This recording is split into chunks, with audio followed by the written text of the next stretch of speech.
Bom, pessoal, bom dia. Então, na semana passada, a gente estava falando de perda de carga, né? Então, a gente chegou aqui na equação, e na verdade, especificamente de perda de carga distribuída, né? Então, a gente viu aqui o diagrama de Moody, né? Como que funciona. Esse daqui está um pouquinho poluído, né? Mas a gente vai ver um sem nenhuma.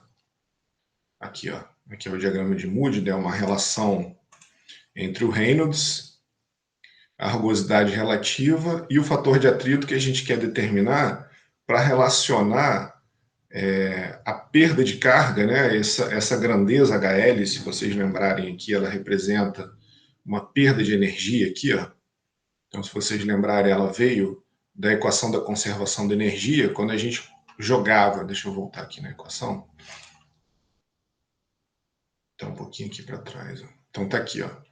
Então, quando a gente jogava, lembra, essa aqui é a equação da energia, escrito com todos os termos, né? Tá? Então, o exemplo aqui, né, era um tubo com uma curva, e aí a gente queria saber a conservação de energia entre o ponto 1 e o ponto 2, porque a gente tem termos de pressão, termos de energia cinética, termos de energia potencial relacionados com a transferência indesejada, né? A gente não quer que aconteça o atrito, mas não tem como, o fluido tem viscosidade, então o atrito vai ser convertido em calor. E isso faz com que haja variações de energia entre o ponto 1 e o ponto 2. Aí a gente chegou na equação da energia, onde esse termo, bom, a gente desenvolveu, trabalhou, né, na equação da energia, onde a gente batizou esse termo aqui de H, que ele vai representar justamente essa perda de carga indesejada pelo atrito, né? É a viscosidade do fluido que provoca essa variação de energia entre o ponto 1 e o ponto 2. Tá? E aí a gente chamou de H, né? Head loss, perda de carga, e é um efeito do atrito, da viscosidade. Então tá esse H aqui, que a gente vai relacionar, ele tem que ter dimensão de energia, né? Para poder ser relacionado com os outros termos que também têm dimensão de energia. Se a gente dividir todo mundo por G, a gente passa de um Hzinho para um Hzão, que agora ele tem dimensão de metro, né? Ele representa energia, apesar dele não ter dimensão aqui de Joule, mas ele está representando energia que é conservada, né? Entre 1 e 2. Aí a gente fez falei um pouquinho, né? Bem breve, da questão de análise dimensional. Isso daqui tem um capítulo no livro do Fox e de outros autores só sobre essa questão de análise dimensional, muito interessante, aliás. E aí a gente chegou, por análise dimensional, na equação de Darcy-Weisbach, né? Tanto em termos, lembra que isso daqui é um termo de energia, né? Se a gente dividir por G, a gente fica com esse termo de energia com dimensão de metro, e aqui a gente fica com o termo de energia em dimensão. Aqui é energia por massa e aqui é energia por peso. Tá? Então, quando você faz energia por peso, você tem a dimensão metro. Quando você faz energia por massa, você tem a dimensão comprimento, dimensão comprimento, né? Você tem a dimensão comprimento ao quadrado por tempo ao quadrado. Tá? E isso nasceu lá de novo, né, uma técnica de análise dimensional, onde a gente quer saber como que o ΔP varia ao longo de uma tubulação. Lembra que a gente está falando das perdas distribuídas, né, aqui atrás. Se vocês lembrarem da aula passada, né, a gente dividiu essas perdas que acontecem pelo atrito em perdas distribuídas e perdas localizadas. E aí a gente começou falando das distribuídas. O que é a perda distribuída? É um tubo horizontal, reto, de área constante e sem desnível, né? Então, essa é a relação aqui da queda de pressão para perda de carga que se desenvolve nessa geometria, né? Um tubo reto, horizontal, tá? Bom, aí a gente chegou nessa expressão, né? De novo, né?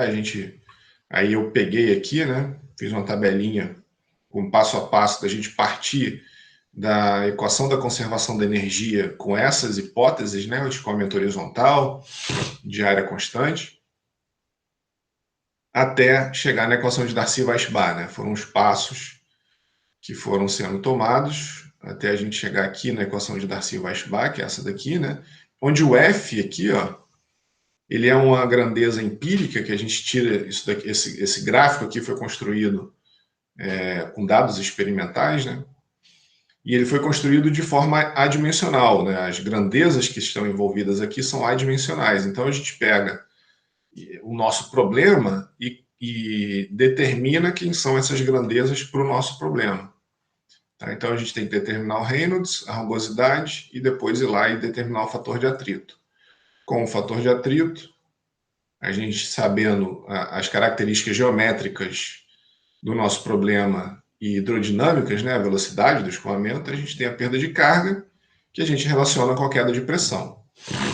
Tá? Então, isso foi um resuminho, né, mais ou menos, do que a gente viu aula passada.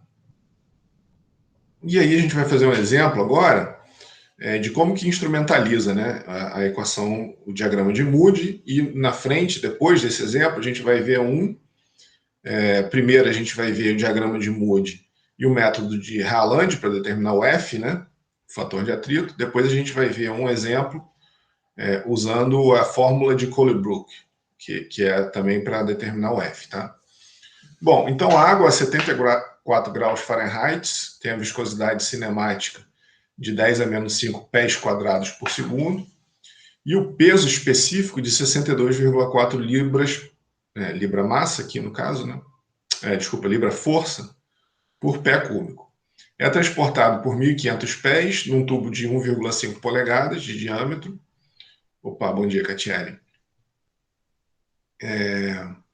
De ferro fundido horizontal, em um tubo horizontal, com vazão de 0,1 pés cúbicos por segundo. Então ele quer saber a queda de pressão em 1.500 pés de comprimento desse tubo, usando o diagrama de Moody e o método de Haaland.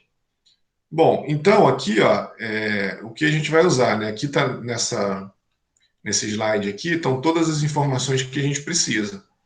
Então a gente tem a rugosidade absoluta do tubo. Então ele falou aqui eu acho que o roof iron é ferro fundido, se eu não me engano. Tá? Mas, enfim, vai estar tudo em português na prova, né? Não se preocupem com isso. E aí está aqui, ó, roof iron, a rugosidade em pés, né? 0,00015, né? Tá? Então é uma informação que a gente precisa. Essa expressão do F, do fator de atrito, pelo método de Haaland, e o fator de atrito a gente pode tirar aqui também pelo diagrama de Moody. Aqui está a equação de Darcy-Weisbach, e essa daqui é a equação da energia para as considerações que a gente tem aqui no exercício, né? Então a gente tem um tubo horizontal, onde a gente tem o ponto 1 numa região, né? E o ponto 2 a 1.500 metros dessa região. 1.500 pés, né? Então ele quer saber quanto que é o ΔP, de quanto que a pressão cai ao longo nessa distância, né, de 1.500 pés, para um tubo transportando água a 74 graus Fahrenheit, num tubo de 1,5 polegadas. Então a gente vai ter lá, né, P1 sobre gama, mais E1, mais V1 ao quadrado sobre 2G, igual a P2 sobre gama, mais E2, mais V2 ao quadrado sobre 2G, mais a perda de carga. No caso aqui é só distribuída, né? Então, mais a perda de carga que se desenvolve nesse escoamento, onde a perda de carga a gente tira pela expressão de Darcy-Weisbach, né? Essa daqui, ó, no caso. Tá? Como o tubo é horizontal, a gente corta os Z's, né? As cotas relativas, as alturas relativas a algum referencial. Então, se o Z igual a zero estiver aqui na base do tubo, ele não sofre, né? Um tubo horizontal, ele não sofre nenhuma variação de altura. Como a área é constante, pela continuidade, né? A1 V1 igual a 2V2. Então, se a área é constante, V1 igual a V2, esse cara aqui vai embora.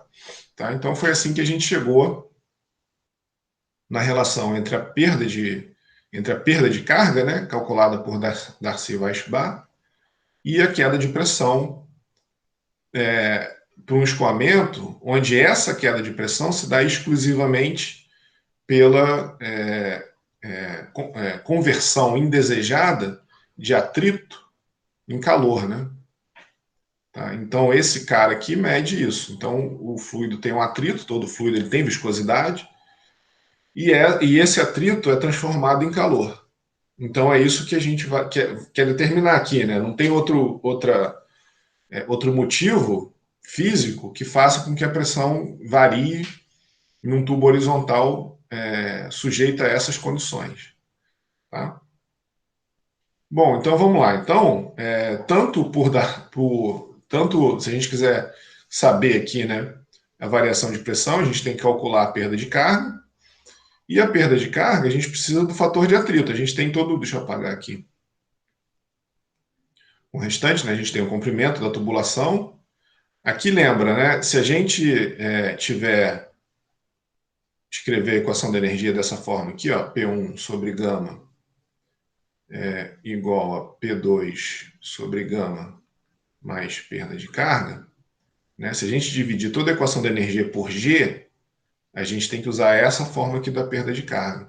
Se a gente não dividir, a gente fica P1 sobre ρ igual a P2 sobre ρ mais Hzinho, tá? Mais a perda de carga. Então a gente usa essa forma aqui. Então independe, tá? Então vocês têm que tomar cuidado com isso. Normalmente os alunos erram isso e é uma coisa relativamente simples, assim, é falta de atenção, vocês têm que tomar bastante cuidado mesmo. Você pode dividir por G ou não, você que sabe. Se você dividir por G, a perda de carga tem essa relação aqui, ó, tá? Que está dividido por G.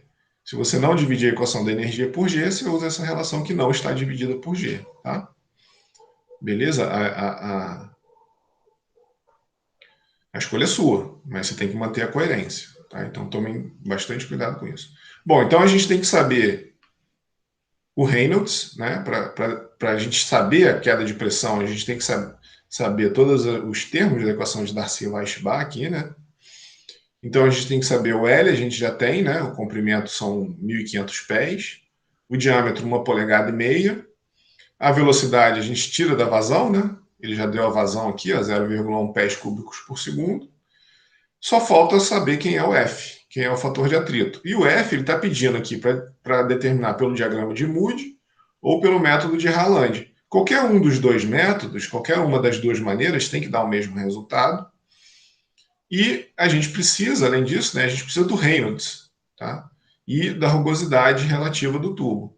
Aqui na equação de Haaland e aqui no diagrama de Moody, ó, o Reynolds e a rugosidade. Tá? Então, são duas entradas que a gente precisa, em qualquer um dos métodos, né, para a gente determinar o fator de atrito, e aí a última é a única variável que falta aqui para a gente determinar a perda de carga.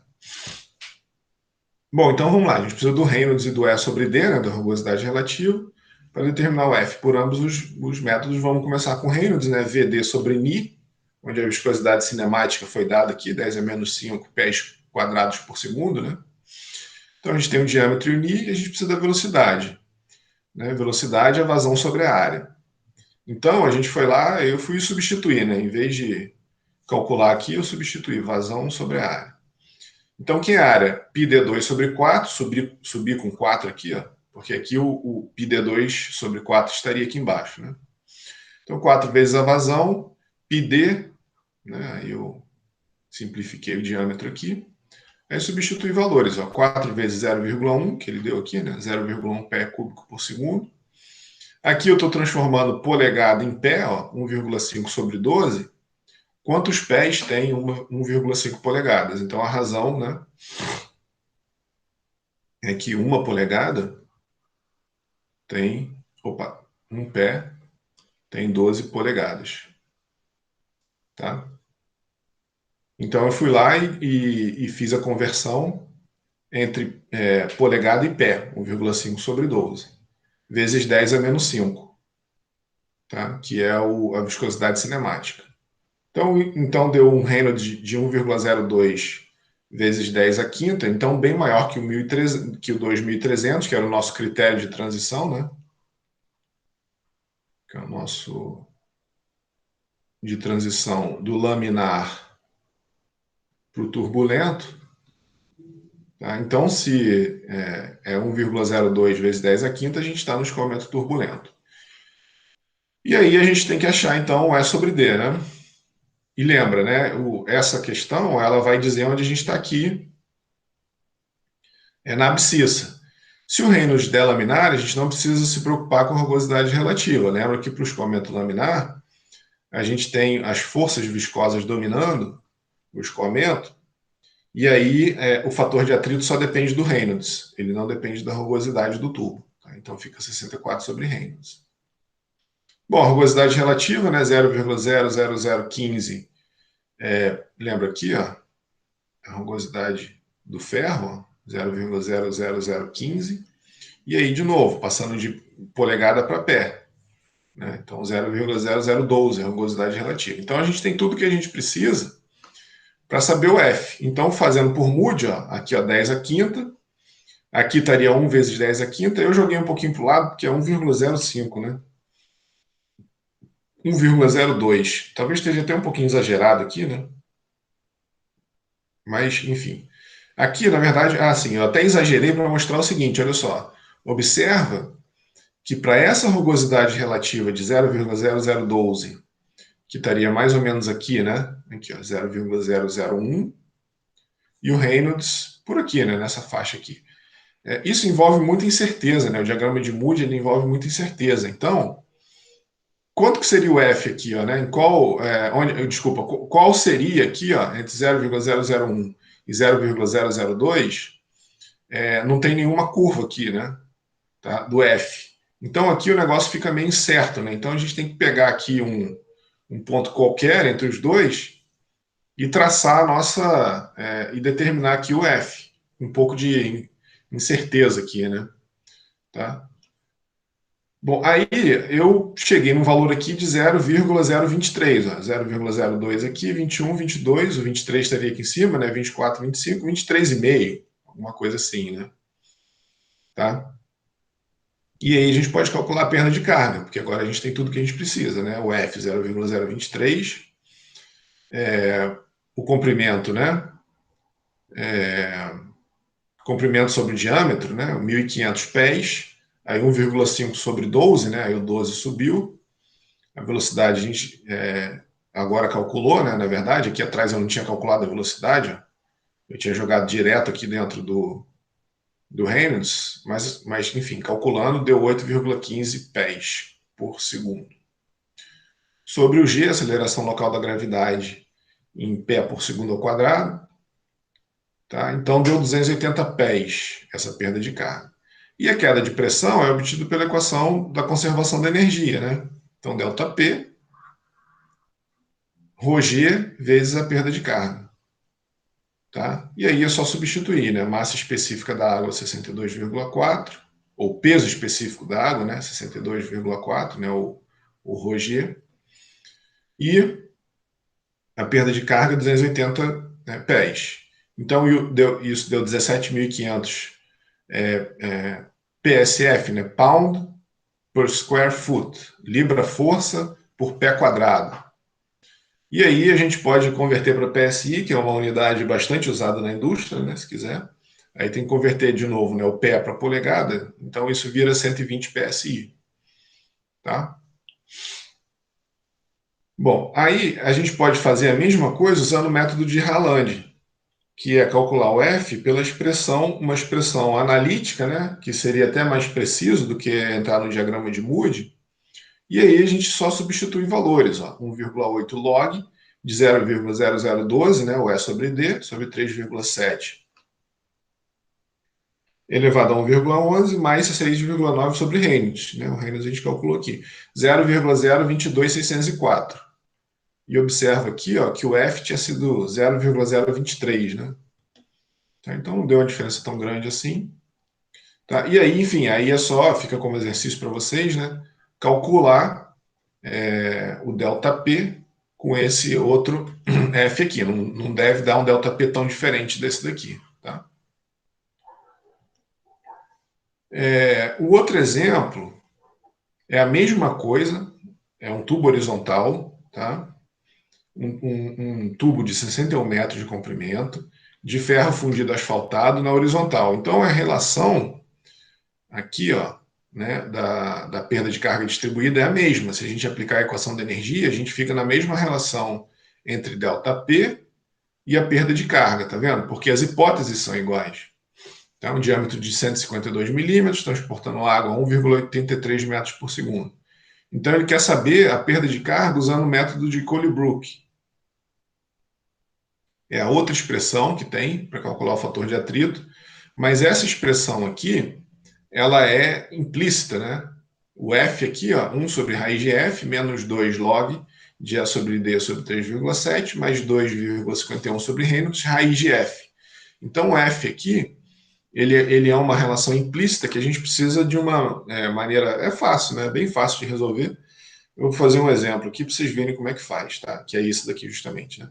Bom, então a mesma coisa. A gente, para determinar o F, a gente precisa do Reynolds e da rugosidade relativa. Então a gente começa com Reynolds, né? Então ρ VD sobre μ, né? Rho, massa específica da água, velocidade 1,83, ele deu aqui, ó. Vezes o diâmetro, 0,152, que também foi dado, né? Sobre a viscosidade cinemática da água, sobre a viscosidade dinâmica da água, que é 0,001. Tá? Então, a gente tem um reino de 2,78 vezes 10 à quinta, né? O dobro, quase o triplo do que a gente teve no exemplo anterior. E o E sobre D, 0,0079. Bom, aí a gente tem que saber como é que a gente tem que entender aqui, né? Vocês têm que entender como é que, tendo o E sobre D e o Reynolds, a gente sai, né, a gente resolve o F aqui, né, o fator de atrito, pela expressão de Colebrook. Tá? Então, como é que a gente sai dessa? A gente tem duas maneiras e ambas envolvem interações e ambas precisam de uma estimativa inicial. Tá? A gente precisa começar de algum ponto esse processo de cálculo, né, o processo iterativo. Normalmente, uma equação implícita, a gente normalmente precisa de um ponto inicial, um ponto de partida, né, uma estimativa inicial. E a gente consegue muito facilmente de duas formas. Então a gente pode olhar o diagrama de Moody e ter uma ideia dessa estimativa. Olha aqui, eu peguei aqui só a ordenada no diagrama de Moody aqui, né? Vou voltar aqui, ó. Então eu cortei aqui, ó, só para chamar a atenção da ordem de grandeza do F. Tá? Ele vai de 8 vezes 10 a menos 3 até 10 a menos 1 aproximadamente. Tá? Então a gente pode usar qualquer valor aqui, né, que esteja dentro dessa faixa, né, alguma coisa no meio. A gente pode pegar, sei lá, sabendo que é o escoamento turbulento, né, pega a curva do E sobre D e joga ela para cá, né? Certo? Então, enfim, tem diversas maneiras. Ou calculo uma estimativa inicial baseado no fator de atrito laminar, se vocês quiserem. 64 sobre Reynolds. Pode ser uma estimativa inicial. A gente sabe que não é laminar, tá? A gente sabe que ele é turbulento, mas pode ser uma estimativa inicial, 0,00023, tá? Certo? Então, enfim, aí isso daqui vocês também podem testar várias estimativas iniciais, e vocês vão ver, eu já fiz isso, né? Vocês vão ver que essa equação aqui ela é muito estável, ou seja, ela converge muito rápido, seja qual for a estimativa inicial que vocês usarem. Tá? Normalmente, com 4 iterações, ela converge.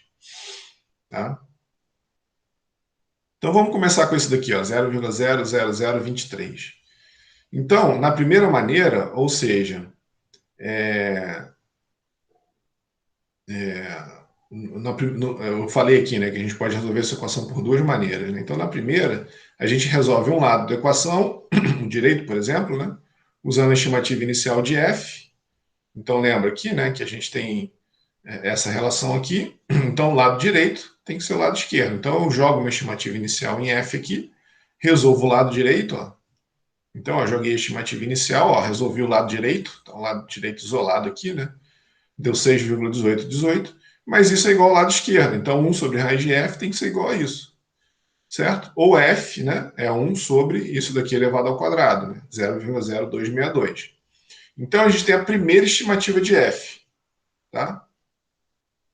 Então, isso daqui não é uma estimativa, né? Esse daqui seria uma estimativa inicial, né? Ou o passo inicial, mas a primeira estimativa, vamos dizer assim, estimada, né? Ou calculada com a expressão, é essa daqui. Então, observa, né, que a gente passou de uma estimativa inicial de 0,00023 para 0,0262. E agora a gente volta no lado direito, ó, lembra que a gente começou do lado direito, né? A gente volta no lado direito com essa primeira estimativa de F, ó. Então jogou aqui o 0,0262 no lado direito, deu 7,13. Como isso é igual ao lado esquerdo, né? 1 sobre raiz de F, 7,13, então F deu 0,0197. Então a segunda estimativa de F, né? Aí é o que eu repeti a equação de Colebrook, que é justamente a relação que a gente está usando para determinar o F, tá? Bom, aí a gente tem a segunda estimativa de F. Nessa altura vocês já entenderam, né? Eu jogo a segunda estimativa de F aqui, no lado direito da equação, fiquei com um número que eu tenho que igualar ao lado esquerdo. Então, 1 sobre raiz de F é 7,1038. Então, F 0,0198. Observa, ó, que a gente partiu de uma estimativa inicial de 0,00023, foi para 0,0262, andou bastante, né? Aí agora, a outra estimativa, 0,0197, e aqui ó, não mudou muito, tá vendo? Então, daqui para cá mudou muito, daqui para o próximo mudou um pouco, está dentro da mesma ordem de grandeza, né? Certo? 0,0262 para cá está dentro da mesma ordem de grandeza. E agora a gente mudou na quarta casa decimal, né? Certo? Aí a gente faz a mesma coisa, joga do lado direito, igual ao lado esquerdo, ó, aí eu observo que ele convergiu. Ó. Tá? Não mudou mais. Na verdade, daqui para cá, né?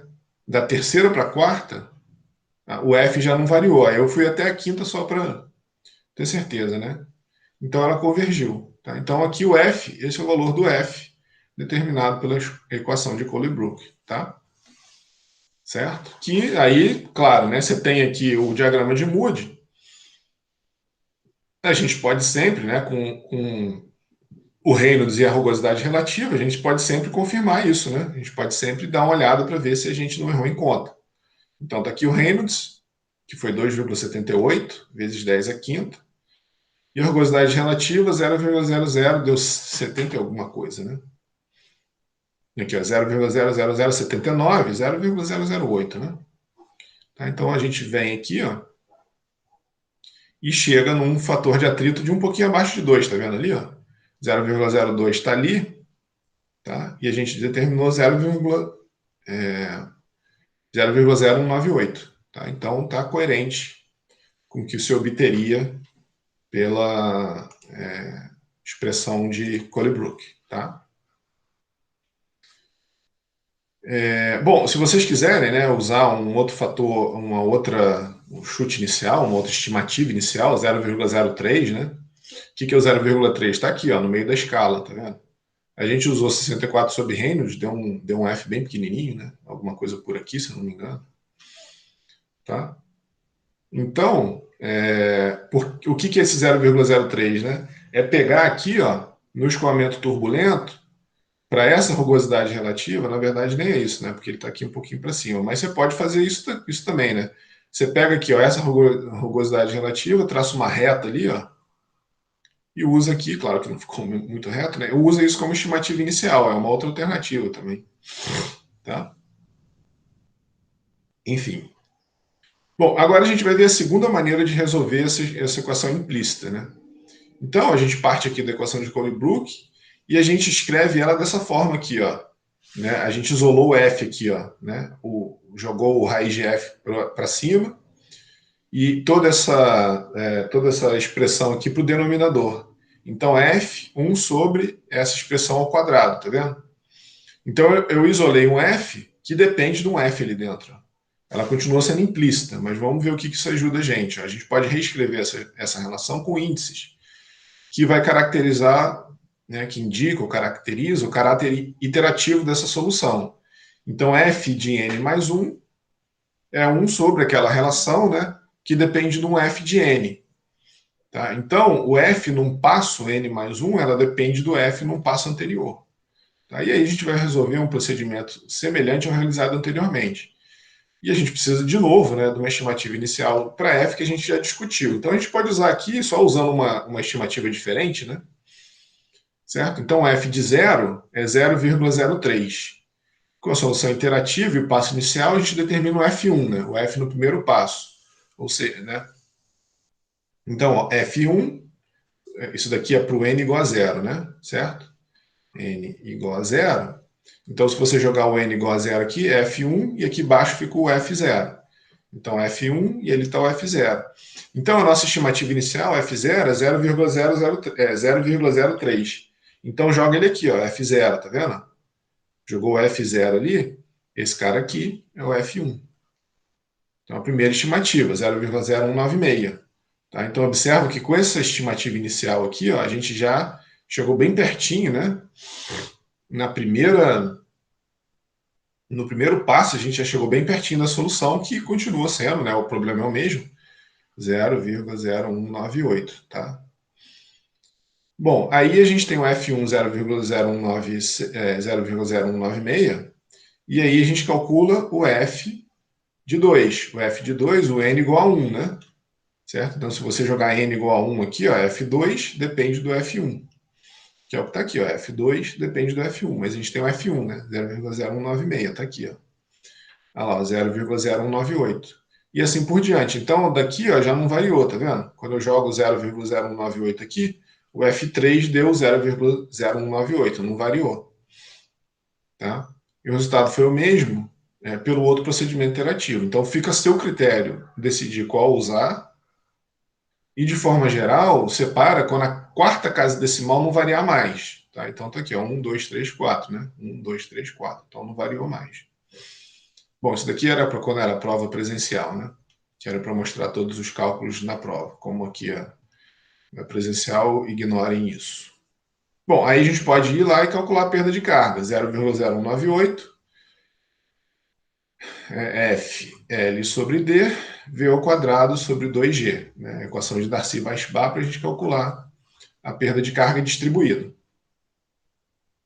O F a gente determinou no procedimento iterativo. L sobre D, né, 61 sobre 0,152, está aqui, ó, 61 metros e 152 milímetros de diâmetro. V ao quadrado sobre 2G, então 1,36 metros. Se a gente joga na equação da conservação da energia, o ΔP de 13,3 kPa. Né? Só igualando aqui de novo, né? Desprezando tubo horizontal, seção transversal constante, despreza os termos de altura, despreza os termos de velocidade, né? Porque a área não muda. Então a gente fica aqui o ΔP sobre ρg igual a perda de carga. Então tá aqui, ΔP é o gama, né? ρg é o gama vezes a perda de carga. Então 13,3 kPa. Certo? Alguma dúvida aí nesses exercícios?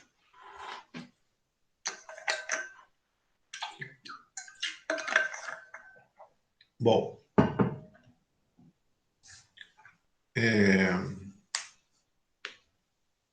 beleza, Catiele, então tá bom. Ah, sim, esse daqui é importante fazer com vocês também. Esse é o seguinte, lembra aqui atrás, ó, que eu falei que existem uma série de problemas fundamentais que são encontrados, né, nesse tipo de problema. Então, a gente pode... Os que a gente fez até agora, a gente tinha toda a geometria da tubulação, ó, diâmetro, comprimento, velocidade, vazão, né? Então, a gente tinha tudo isso e a gente conseguia calcular a perda de carga. Só que se a gente não tiver, por exemplo, a velocidade ou o diâmetro, esses dois problemas aqui, ó, né, o 2 e o 3, a gente não consegue calcular o Reynolds, né? A gente precisa da velocidade para calcular o Reynolds e a gente precisa do diâmetro para calcular o Reynolds.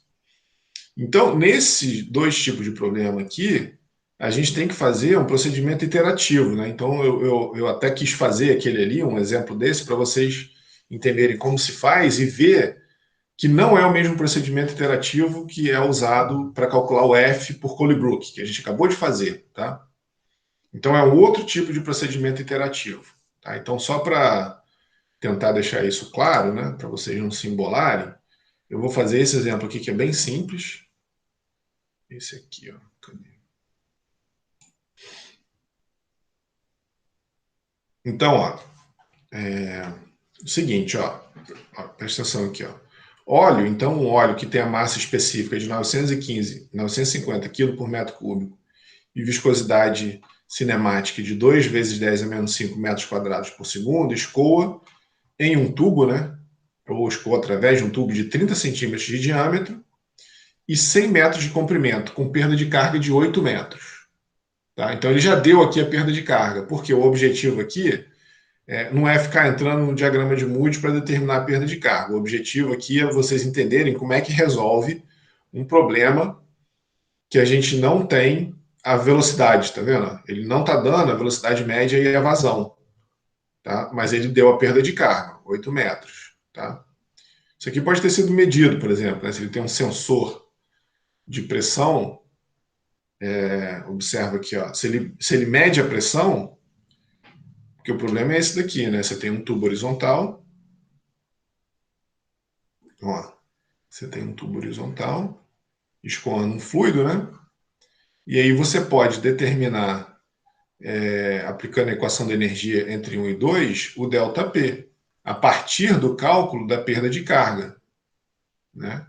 Mas você pode também medir o ΔP, você pode colocar um sensorzinho aqui de pressão, certo? Um sensorzinho de pressão em 1 e 2, medir o ΔP e determinar a perda de carga, tá? Certo? Isso pode ser usado para determinar a vazão. Você pode medir a pressão e determinar a vazão, se você quiser, tá? Beleza? Pode ser um medidor de vazão isso, tá? Então ele deu aqui, ó, perda de carga de 8 metros. Pode ser uma estratégia para medir a vazão, tá? Então ele tá pedindo, ó, encontre a velocidade média e a vazão. Então como é que a gente faz, né? Para determinar a velocidade com base nas informações, a gente usa a expressão da perda de carga, né? A equação de Darcy-Weisbach, né? Tá? Então tá aqui, ó. E aí a gente fica com essa relação, ó. 8, né? Perda de carga 8, vezes o F, fator de atrito, a gente não sabe, né? Nem tem como calcular, na verdade, porque a gente não tem o Reynolds. L sobre D, V ao quadrado sobre 2G. Então a gente fica com essa relação aqui, ó, entre o F, entre a força, entre o fator de atrito, força nada, né? Fator de atrito. E a velocidade, Fv ao quadrado é 0,4707, tá? Então, multipliquei aqui, né? Fv ao quadrado, joguei todo mundo para o outro lado e resolvi. Então, não foi dado o fator de atrito e não podemos calculá-lo porque a gente não tem o Reynolds e a gente não tem velocidade, né? Tá? Então, a gente vai sair dessa usando um procedimento iterativo. Então, isso que eu estava falando. Cuidado para não confundir com o procedimento iterativo para calcular o F. Deixa eu só complementar isso daqui. Descartar por Colebrook, né?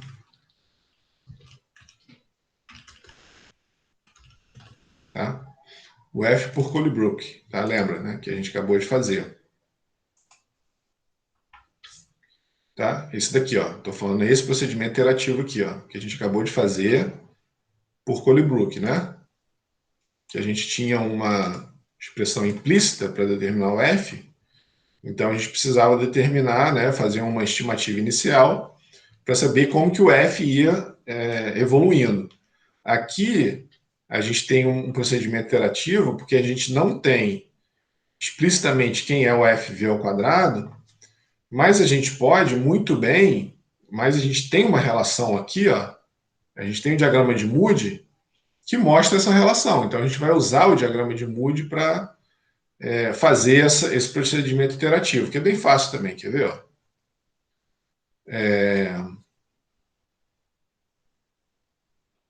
Então a gente precisa também, de novo, né, de uma estimativa inicial para F ou para V. Como ver uma coisa mais... Como a velocidade é um pouco mais, vamos dizer assim, genérico, né? A gente não tem nenhuma ideia, a gente vai com F. Por quê? De novo, é o mesmo argumento anterior, né? O F tem uma faixa aqui, ó. Né? Ele tem uma faixa relativamente estreita aqui. Então, a gente escreve o V em função do F e a gente vai trabalhando. A gente pode usar uma estimativa inicial do F e vai calculando velocidades e vai fazendo um procedimento iterativo. Tá? Então, a gente faz uma estimativa inicial, desculpa, para o F, determina o V, calcula o Reynolds, obtém o valor do F pelo diagrama de Moody, e aí vai fazendo esse procedimento iterativo que converge bem rápido, aliás. Né? Então, aqui ele fez aquilo que eu falei anteriormente. Não? Ele pegou qual pode ser um valor inicial para o F. O que ele fez? Ó, ele tem a rugosidade relativa. Cadê a rugosidade relativa? Aqui, ó, 0,0002, né? Porque ele falou que o tubo... Ah, ele já deu também, né? 0,000002. Aí ele foi aqui, ó, no 0,002 aqui, tá vendo? E traçou uma linha reta. Então ficou com a estimativa inicial de 0,025, tá? A gente não sabe, a gente sabe que é turbulento, mas o turbulento pode estar daqui, né? O regime turbulento é daqui até aqui, né? A gente não sabe direito se o Reynolds, essa linha aqui sobe, né? Se o Reynolds for 10 se o Reynolds estiver por aqui, ó, que a gente não sabe, né, o valor de Reynolds, ou se ele estiver por aqui, varia bastante o F, tá vendo? Então ele pegou aqui uma estimativa inicial aqui, ó, 0,025, tá? Aqui, ó. Opa, acho que eu estou indo muito para frente. Olha lá. Tá. Aqui, ó, 0,025, tá? O F0 de 0,025. Aí jogou aqui, nessa expressão, né? 0,4707 sobre 0,025, 4,339 metros por segundo. Agora a gente tem uma velocidade. Tá? Lembra que a nossa expressão era essa daqui. Ó. Então, Reynolds é o VD sobre Ni, né? Velocidade, diâmetro sobre viscosidade cinemática. Então, 4,339, que é a primeira estimativa, 0,3 o diâmetro do tubo, viscosidade cinemática. Então, 6,51 vezes 10 a quarta. Então, a gente determinou um Reynolds aqui. Então, com Reynolds e o E sobre D, a gente pode determinar o F, o fator de atrito, né, pelo diagrama de Moody. Então, a primeira estimativa aqui, ó, o F1, deu 0,0209.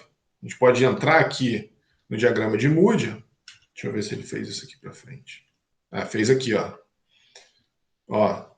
6,51 vezes 10 a quarta. Tá aqui, né? 10 a quarta, 6,51. E o E sobre D... Opa, eu tinha falado aqui em cima. Opa, na verdade, será que aqui tá certo? 0,000. O inicial dele que eu peguei errado, né? Na verdade, aqui, ó. Mas tudo bem, vocês podem refazer, vocês vão ver que dá certo, né? Não é 0,025, né? Na verdade, aqui, agora que eu estou vendo. 0,0002, se vocês olharem aqui, ó, 0002, o F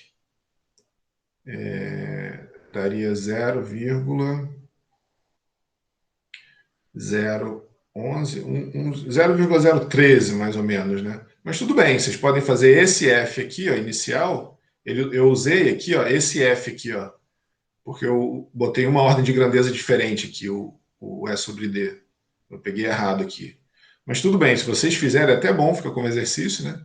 Vocês podem pegar esse F aqui, ó, 0,011, 12, 13, e vocês vão ver que ele vai convergir também rápido para o mesmo valor, tá? Certo? Bom, fazendo essa estimativa inicial de 0,025, o primeiro passo deu um Reynolds de 6,51 vezes 10 a quarta e uma rugosidade relativa e com a rugosidade relativa dada, né, de 0,0002, a primeira estimativa do F deu 0,0209. Como é que ele fez isso? Olhou aqui, ó, o Reynolds, o E sobre D está aqui, né? E aí você tem esse 0,021, né? Bom, aqui, claro que não dá olhando do Moody. Enfim, até dá eventualmente, né? Vamos dar um zoom ali. Porque dá um pouquinho abaixo do 1 ali, né? Do 0,021. Então ele jogou esse 0,0209. Isso daqui eu peguei do livro, né? Ou por Haaland, se vocês quiserem, né? Então, ó, o F aí não é um procedimento interativo, né? Haaland é um procedimento explícito, né? F1 0,02024, tá? Ou também, se vocês quisessem fazer por Colebrook, também daria, tá? É até bom se vocês quiserem fazer para praticar. E aí a gente vai com esse F determinado no passo anterior e a gente repete o mesmo procedimento até convergir, ó, tá? Então é a mesma ideia, né? Você joga o 0,02024 aqui, ó, determinou uma velocidade que você pode calcular o Reynolds, com Reynolds e o E sobre D, você calcula o F, a segunda iteração, né? 0,199. Também pode ir por Haaland, né? Aqui eu olhei no diagrama de Moody, né? 0,01984. Aqui está por Moody, né? E aí eu fui jogando aqui num slide só, para vocês verem o seguinte, ó. Com esse com a segunda estimativa do F, que é 0,01984, a gente determina a terceira estimativa, 0,0198, tá vendo? Variou pouco. E aí a mesma coisa, né? Calculou o Reynolds, tem o E sobre D, calculou o F. Aí com F você calcula a velocidade, com a velocidade você calcula o Reynolds, e com o Reynolds você calcula o F de novo. Então você vai repetindo esse procedimento e aí observa que convergiu. Ó. 0,01980, 0,01980, convergiu. Tá? E aí a gente chega no F convergido que fornece o fator de velocidade aqui, né? Desculpa, que fornece a velocidade. Então, para esse F de 0,0198, a gente tem uma velocidade de 4,87 metros por segundo e uma vazão de 0,345 metros cúbicos por segundo. Tá? Certo? Eu vou deixar isso daqui como exercício, que é o seguinte, ó. É o mesmo problema. Observa, ó, são os mesmos dados, ó, 100 metros de comprimento, de comprimento. O E sobre D aqui, ele deu aqui a rugosidade absoluta, 0,06, tá vendo? Ele deu a vazão, mas ele não deu o diâmetro. Observa que todos os dados aqui são os dados do exemplo anterior. Olha aqui a vazão, 0,0345. Então, o que você tem que obter aqui? Você tem que obter o diâmetro do exemplo anterior. Tá? Você tem que, no final das contas, obter esse diâmetro de 30 centímetros. O procedimento iterativo vai ser diferente, porque antes a velocidade era desconhecida. Agora, quem é desconhecido é o diâmetro. E aí, ó, quando a gente joga isso na equação de Darcy-Weisbach, lembra que antes a velocidade aqui que ficava desconhecido, né? A gente tinha o diâmetro. Agora o diâmetro é que fica aqui embaixo, desconhecido, né? Fica no denominador aqui, quer dizer, ele já é o L sobre D, né? Mas ele fica como uma variável desconhecida aqui, né? Tá? Então a relação entre diâmetro e fator de atrito é obtido pela equação de Darcy-Weisbach. Tá? Então, diâmetro 0,657, F elevado a 1/5. E a ideia é exatamente a mesma coisa. Você faz uma estimativa do F, tira um diâmetro, calcula o Reynolds. Aí com o Reynolds você determina o F no primeiro passo, né? No primeiro procedimento iterativo. É exatamente a mesma coisa. Né? Vai ficar aqui como exercício para vocês fazerem. E você vê que no final das contas, ó, o diâmetro convergido é 0,3. Tá? E o mesmo F, 0,0198. Tá? Cadê? Ó? Aqui, ó, 0,3 e 0,0198. Aqui em cima, né? O D convergido. Tá? Certo? Bom, então, alguma dúvida aí, pessoal? Por enquanto não, professor. Beleza, Vitor. Show. Bom, aí, ó, o que eu estou deixando aqui como exercício para vocês fazerem é repetir repetir esses casos, né, usando Colebrook ao invés de Haaland, né? Que a gente fez aqui o Haaland, ó. E isso vai mostrar para vocês, ou vai clarear, né? E aí, de novo, né? É o rol daquelas coisas, né? É o conjunto de coisas que ninguém pode fazer por você, né? Ir no banheiro, tirar uma foto e fazer exercício. Ninguém pode fazer isso por vocês. Então, eu não posso, porque a questão do exercício é individual, né? Particular, e é a partir dela que vocês aprendem também. Então, o exercício aqui é você repetir esses dois exemplos que a gente fez anterior, usando Colebrook ao invés de Haaland. Por quê? É um procedimento iterativo dentro do outro. Né? Você tem um procedimento iterativo para determinar o diâmetro, aqui nesse caso, né? E aqui dentro, para cada procedimento iterativo, você tem um procedimento iterativo para determinar o F. Tá? Então, isso vai clarear a mente de vocês para vocês não se confundirem, né? E não cometer erro. Isso é uma coisa que o povo normalmente erra bastante em prova, né? Mas, enfim, fica aí como exercício para vocês refazerem. Bom, então a gente fez aí a questão da perda de carga distribuída, né? Fizemos exemplos e tudo mais. Agora a gente vai ver as perdas localizadas. As perdas localizadas acontecem quando o escoamento passa por tubulações, né? Desculpa. Elas acontecem quando o escoamento passa por curva, válvula, contração, expansão e etc. Que é o que normalmente acontece no escoamento. Não tem como. Os escoamentos não são, de forma geral, horizontais, como a gente estava vendo nesses exemplos anteriores. E aí o que acontece é que a energia é dissipada por variações violentas de velocidade. Então a gente tem o escoamento se desenvolvendo aqui, ó, num tubo horizontal, bonitinho, ele faz uma curva. Então, essa confusão toda que se desenvolve aqui dentro, ela pode ser modelada, você pode pegar um programa de CFD e tentar modelar esse o que acontece aqui, né, em termos de perda de carga, perda de pressão, ou então a gente faz o que eu vou ensinar para vocês aqui, né, que é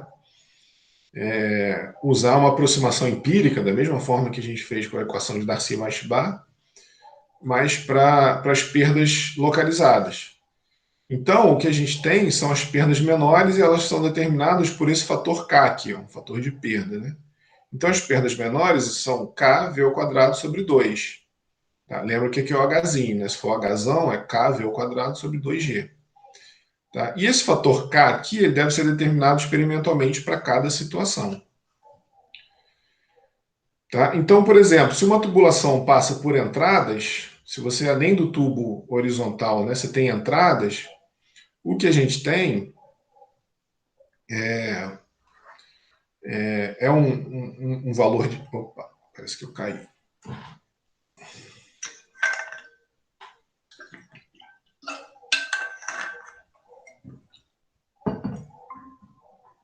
Voltei. Tá. Então, quando a gente passa, por exemplo, por uma entrada, né, então o tubo tem que entrar, né, o escoamento tem que entrar na tubulação em algum lugar. Então, por exemplo, a gente tem aqui ó, um gráfico que mostra o K, né, esse fator de perda, para diferentes relações R sobre D, né, se for arredondado, aqui estão os dois casos, né, arredondado, né, e chanfrado. Então, se você estiver olhando o caso arredondado, a gente tem que olhar aqui, ó, o R sobre D, essa curva aqui, ó, mais embaixo. E observa que quanto mais arredondado, menor o fator K, né? E se vocês olharem aqui, o K é diretamente proporcional à perda de carga. Então, essa perda de energia aqui, né? Lembra que essa conversão de energia, ela é justamente uma conversão do atrito, né? Uma perda que acontece de energia devido ao atrito. Então, quanto mais arredondado, mais bem comportadinho vai ser o escoamento, menos o atrito vai ter influência ali e as perdas são menores. Quando você faz uma entrada chanfrada, um canto vivo, assim, ó, e aí aqui a gente tem isso para diversos ângulos θ e diversos L sobre D, né? A gente tem a menor perda de carga quando o θ é 30, ou seja, quando ele tem um ângulo pouco brusco, né? O 10 seria um ângulo muito brusco. E aqui a gente tem um L sobre D, né? Quanto menor o L sobre D, pior, porque aqui, ó, quando o R é muito pequenininho ou o L sobre D é muito pequenininho, você tem um canto vivo, né? Você tem uma entrada muito brusca e aí você tem o efeito do atrito se desenvolvendo de forma muito aparente ali, né? Você pode ter uma entrada bem comportadinha assim, ó, bem encaminhadinha, né? Quando o fluido é encaminhado numa entrada arredondada, ou se for um canto vivo, o que acontece é que eventualmente o fluido, na hora que ele está entrando, ele pode bater aqui, né? E desenvolver turbulências ali, certo? E ele não vai entrar de forma tão bem ordenada como ele entraria no caso de uma entrada arredondada dessa forma. Então, por isso que as entradas arredondadas têm um coeficiente de perda menor, um coeficiente de perda localizada menor, e os cantos vivos são casos piores.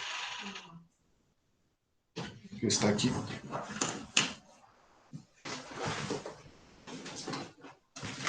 Tá. Bom, aí a gente tem uma entrada com uma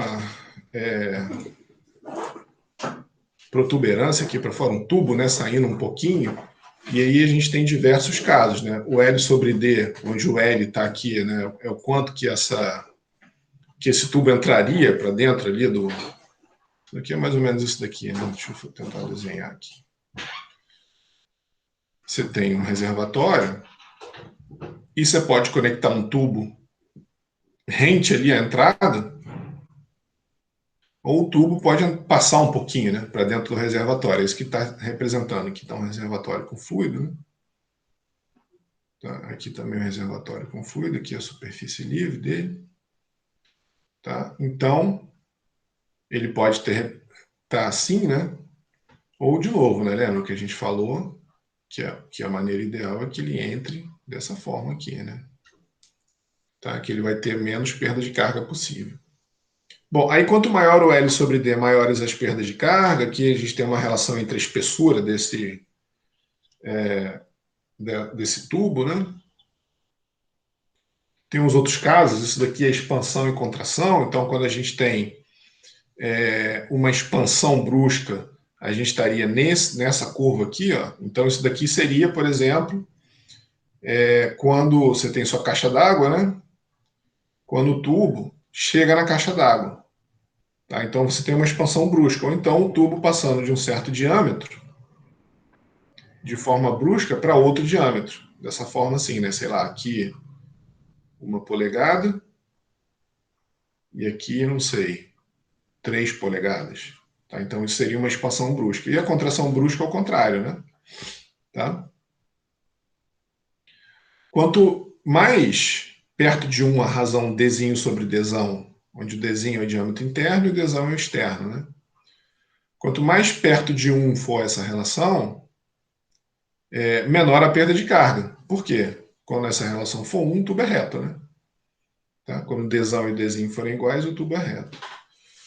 E o que acontece aqui é que a expansão brusca ela tem uma perda de carga maior do que a contração por causa de fenômenos aqui de turbulência que se desenvolvem quando o fluido passa desse diâmetro pequeno para um diâmetro maior. Tá? Maior do que acontece quando o diâmetro é reduzido. Bom, aqui a gente tem curvas, né? Então, em função do Rzão sobre Dzinho, ó, quanto que é esse raio de curvatura, para várias configurações. Se ele for uma curva de 45, de 90 ou de 180, né? Quanto maior a curvatura, isso daqui, o 180 seria um U, né? Ele vem aqui e volta. Então as perdas de carga são maiores. E quanto mais agressivo for o raio, né? Também maior a perda. Bom, aqui são as perdas em válvulas e acessórios, né? Então o tubo normalmente o fluido ele vai passar por alguma válvula ou algum acessório. Então a gente tem aqui uma tabela. Então, observa, as perdas de carga elas podem ser dadas em forma de gráficos, em forma de tabelas, tá? Então, o que a gente tem aqui? Ó? Válvulas totalmente abertas. Então, a gente tem válvula globo, gaveta, retenção basculante em ângulo. Então, alguns exemplos de válvulas, né?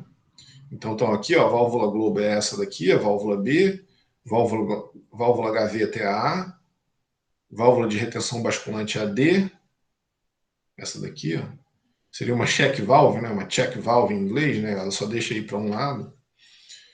Então, o que a gente tem são diversas configurações. Ela pode ser rosqueada ou flangeada, e dentro dessas duas configurações, elas podem ter diversos diâmetros. Ó, aqui dentro está o diâmetro em milímetro e do lado de fora em polegada. Então, meia polegada, 13 milímetros, uma polegada, 25 milímetros, mais ou menos, né? Você teria 25,4 aqui, né? Tá? 2 polegadas, 50 milímetros, né? 4 polegadas, 100 milímetros, isso para rosqueado e para flangeado. E aí as perdas de carga para cada uma dessas válvulas em sua configuração. Então, por exemplo, uma válvula de retenção basculante rosqueada com 100 milímetros de diâmetro, ela tem um K de 2, um fator de perda localizada de 2. Tá? E assim por diante. Né? Isso para cotovelo, para T. Tá? Aqui eu dei um zoom, né? Eu peguei essa foto aqui, dei um zoom só para ficar mais fácil de ver, né? Então, os diversos tipos de válvulas. Tem livro mais recente, né? O livro do Fox não mostra isso, mas isso é uma coisa muito interessante, que é o seguinte, é claro que o Reynolds desempenha um papel importante nesses parâmetros aqui no K, né? No coeficiente de perda de carga localizada. E nenhuma dessas relações que eu mostrei aqui anteriormente dependem do Reynolds. E aí já tem autor, mais recentemente, que está condensando resultados, né, de coeficientes de perda em função do número de Reynolds. Então, isso daqui são cotovelos, né? Então, de plástico, metálico, número 1, para diversos números de Reynolds. Então, esse caso aqui, ó, era coeficiente de perda para cotovelos ou joelhos, né, de 90 graus, em função do número de Reynolds. Tá?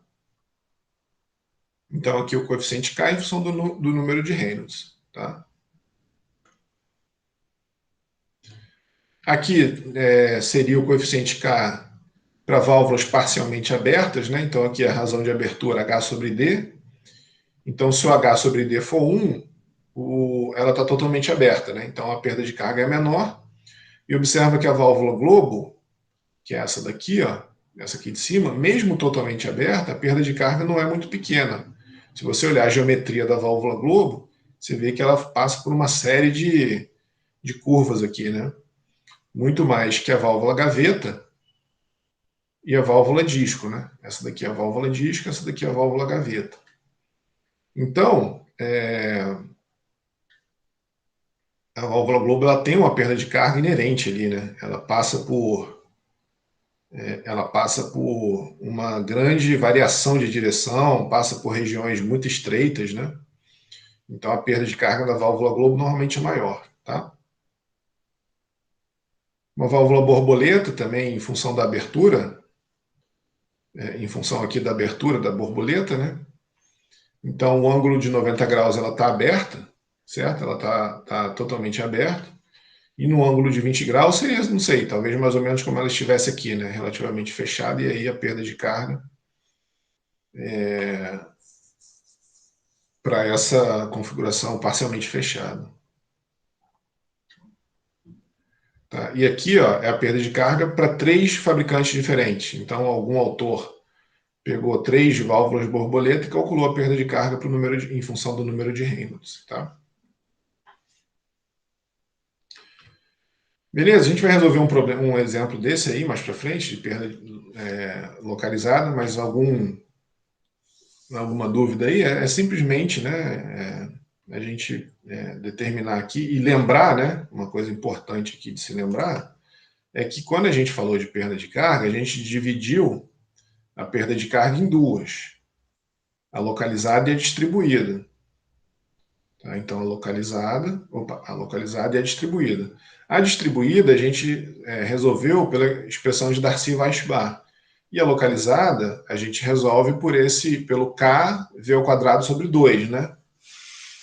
Certo? Então, a gente soma as duas, certo? Então, essa perda de carga total aqui é a soma das duas, né? Da que a gente viu pela perda de carga distribuída por Darcy Weisbach e a perda localizada que a gente acabou de ver, tá? Certo?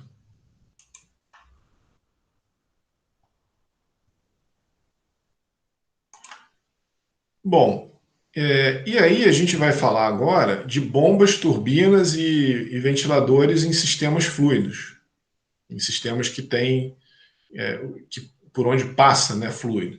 Então, em várias situações práticas, a força para manter o escoamento contra o atrito, né, é uma bomba. Então, você tem as perdas distribuídas e localizadas, você quer manter o fluido escoando numa certa vazão, você tem que colocar uma bomba para conseguir isso. Você quer trazer o fluido aqui de baixo cá para cima, né? Numa certa vazão, você tem que ter uma bomba para vencer o atrito e o desnível ali do reservatório. Tá? Então, lembra lá do teorema do transporte de Reynolds, que a gente usou a primeira lei da termodinâmica e a gente já viu essa relação aqui lá, para justamente saber quanto de energia que a bomba tem que fornecer para elevar fluido de 1 para 2. Tá? Então, essa relação aqui a gente já viu. Na época, eu tinha falado para vocês que esse termo aqui, ó, ele era dado, né? A gente não calculava ele. Agora a gente já tem como calcular esse termo, tá? E aí, ó, o trabalho da bomba aqui, ó, é um trabalho adicionado ao volume de controle. Esse W pump aqui, ó, na verdade, deixa eu corrigir aqui que ficou esquisito, né? W pump. Só para não ficar diferente ali a nomenclatura, né? Tá? Lembra que a gente tinha uma relação geral que a gente dizia que era um WS, um trabalho de eixo, né? O S de shaft, de eixo em inglês. E aí eu usei a convenção de sinal para jogar o trabalho da bomba do lado esquerdo e o trabalho da turbina do lado direito, né? Porque o trabalho da bomba era negativo, esse termo de trabalho estava aqui do lado direito, e o trabalho da bomba foi do lado esquerdo. Isso a gente já viu, né? Depois vocês deem uma olhada aí em análise na parte das equações integrais, que isso está lá, tem exercícios disso para fazer também, tá? Certo? Então a gente fica com essa expressão aqui, ó, para conservação de energia entre o ponto 1 e o ponto 2 do escoamento. Tá? Então a bomba fornece pressão, né, uma força de pressão que pode ser associada a uma carga, né, da mesma maneira que fizemos para a perda de carga no escoamento. A gente pode chamar esse cara aqui de H-pump, né, o W-pump de H-pump e o W-turbina de H-turbina, simplesmente para fazer uma relação entre a energia que é dissipada por atrito e a energia que a bomba fornece. Tá? E aí é só uma questão de associar a energia pela bomba extraída pela turbina com termos de energia presentes no escoamento. Mas tanto faz o modo de ser chamado. Né? Isso daqui é só para fazer uma relação direta com o Hzinho aqui que a gente estava falando. Né? Então, H da bomba, né, a energia que a bomba fornece, a gente poderia ter chamado esse termo H de W também, né? Só para fazer um termo com trabalho, com energia perdida por atrito. Tá? Então, ó, a energia que a bomba fornece, mais os termos de energia que eventualmente tenham no ponto 1 do escoamento, aqui, por exemplo, né? Se aqui tiver uma certa energia cinética, potencial ou de pressão, ela tem que ser igual aos termos de energia em 2, relacionando com a perda de carga, e aqui é claro que não que dificilmente você vai ter uma bomba e uma turbina no mesmo escoamento, né? O que não tiver, você cancela, tá? A gente vai fazer exemplos disso também. Tá? E lembra que a relação, né, que é a equação da energia, a gente começou escrevendo ela em termos de energia por tempo, né, potência, e aí a gente dividiu por m pontos. Isso daqui está tudo, esse passo a passo aqui está todo explicadinho lá na parte de análise integral, que foi quem a gente chamou de H. Ó. O H, no fundo, ele é um W ponto da bomba, joules por segundo, sobre m ponto, quilo por segundo. Tá? Isso se a gente tiver o W, o Wzinho, lembra, né? É joule por quilo, é energia por peso, energia por massa. E o Wzão, se a gente dividir por G, a gente tem uma relação de energia por peso que vai fornecer dimensão de comprimento. Tá? Então, independe de como vocês escrevem isso, a relação ela só tem que obedecer. Se você escreveu um lado da equação de uma maneira, você tem que escrever do outro. Se você escreveu um termo de uma maneira, você tem que escrever todos eles em função da mesma maneira como você escreveu. Se for energia por massa, tem que continuar energia por massa. Se for energia por peso, tem que continuar energia por peso. Tá? Então, como você escreve, tem que ser coerente para todos os termos aqui na equação da energia. Certo? Bom, então está aqui ó, a equação da energia escrita em energia por massa e embaixo a equação da energia, energia por peso. Tá? Então é a conservação da energia, por exemplo, ó, se você quiser elevar fluido de um ponto 1 a um ponto 2, e aqui está a equação da conservação da energia. Né? A energia que essa bomba, aqui por exemplo, não tem a turbina, então esse cara aqui vai embora, né? Então a energia que a bomba tem que fornecer vai ser igual à diferença de energia potencial, Z2 menos E1, mais a diferença de pressão P2 menos P1, mais a diferença de energia cinética V2 menos V1, mais a perda de carga. Tá? E aqui, escrito de uma maneira, né, energia por massa, aqui energia por peso. Aqui energia por peso, aqui embaixo energia por massa. Então, energia por peso dá a dimensão de comprimento e energia por massa, comprimento ao quadrado por tempo ao quadrado. Bom, de novo, né, só lembrando, isso daqui é muito importante vocês terem essa relação aqui, porque no fim das contas, o que vai pesar no bolso é esse termo aqui, ó, W ponto bomba. É isso daqui que é energia em watt, né, que a bomba vai consumir em função da energia em metro que ela tem que fornecer. Tá? Então, se a gente escrever a equação dessa forma aqui, aqui em cima, né, você vai obter um termo de energia em metro quadrado por segundo ao quadrado. Como é que você converte em energia em watt? Né? Multiplica por m ponto. Tá? Certo? Então, essas relações aqui, né, relacionam o head da bomba em metro quadrado por segundo ao quadrado, ou metro, né, dependendo de como você usar, com a potência consumida por ela em watt. Então, isso daqui é custo, né? Essa potência consumida em watt é custo, é preço. Quanto que está custando essa bomba ficar ligada. Tá?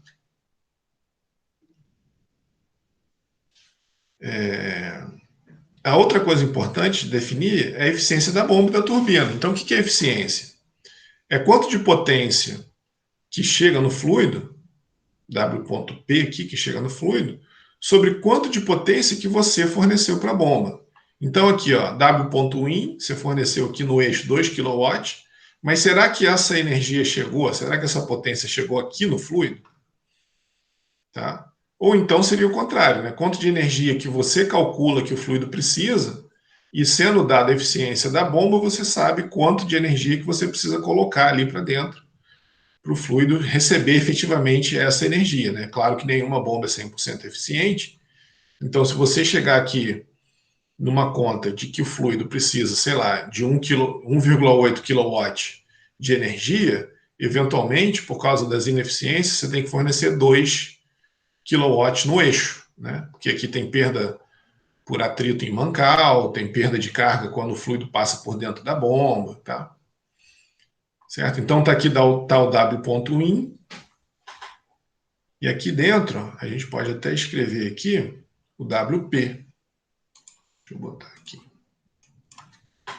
O WP estaria lá, seria a energia que chega lá no fluido. Deixa eu botar aqui dentro.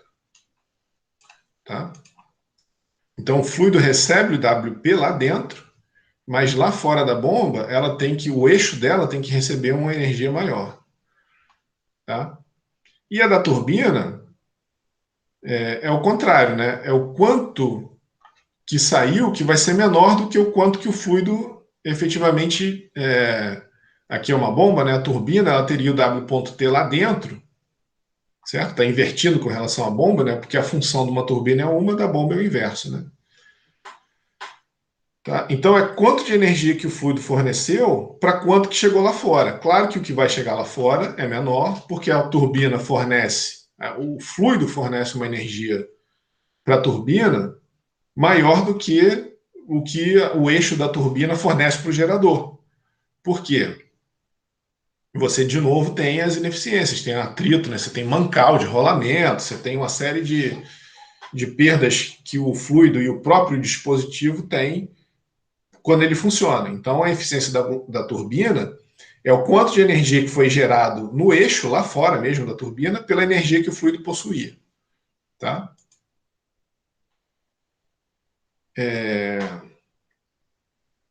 Bom, são 9h15, vamos dar uma paradinha aqui para respirar, e aí a gente continua falando dessa questão aqui do escoamento com dispositivos na,